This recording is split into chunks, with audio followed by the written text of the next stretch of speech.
Memorable experiences that I can think of that me and Double O have been through. There's so many at this point just because we've traveled the world. I think of late, I think one of the weirdest experiences was doing this festival. We did this festival in Sweden called the Hostel Festival. And they had us staying at a hostel. And it was like the weirdest thing ever. And it was like this city that just was barren. Like you would walk and there was just nobody there. The festival was live, but it was in the middle of nowhere. So, you know, when they dropped us off there, we just were spooked, man. We were super spooked. We thought we was hearing noises at night. They had us in these itty-bitty bunk beds, looked like summer camp from 2nd grade. It was terrible. Communal showers. It was the most, dire accommodations we've had. But the show was fun. Amy Winehouse was the headliner. 50 performed. It was a very big festival. It was like 6 stages.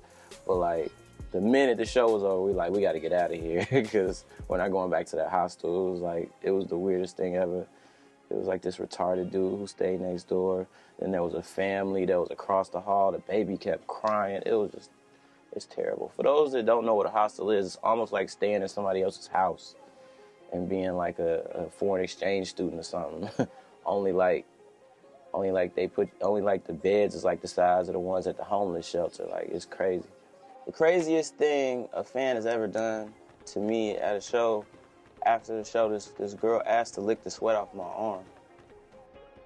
Yeah, creepy, right? It's real. That was the weirdest thing I've ever been asked. I was like, do you want to lick the sweat off my arm? Like, what is that going to do for you? I didn't let her do it, obviously, but yeah, it was weird. It was weird. I was like, I don't think that's fly. I don't think you want to lick the sweat off my arm. That's not really cool. My most embarrassing moment as artist would probably be at Kanye's Grammy party when we first signed our record deal, because the party was sponsored by like Moet and Hennessy, and that's just not a great combination of things. I don't fully remember it, but Double O told me like I hopped on stage while John Legend was performing. And like was like his hype man for the whole performance.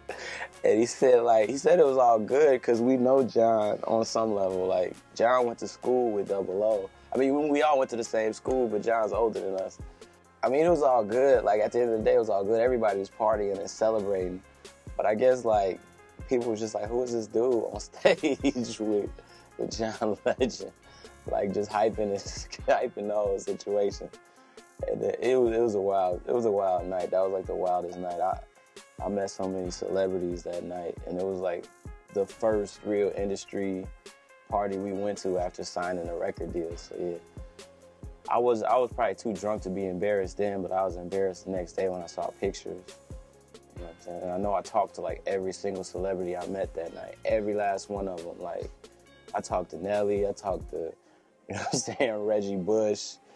You know what I'm saying? I heard, like, my homeboy told me I kept hitting on Vivica Fox. Like, it was just terrible. You know what I mean?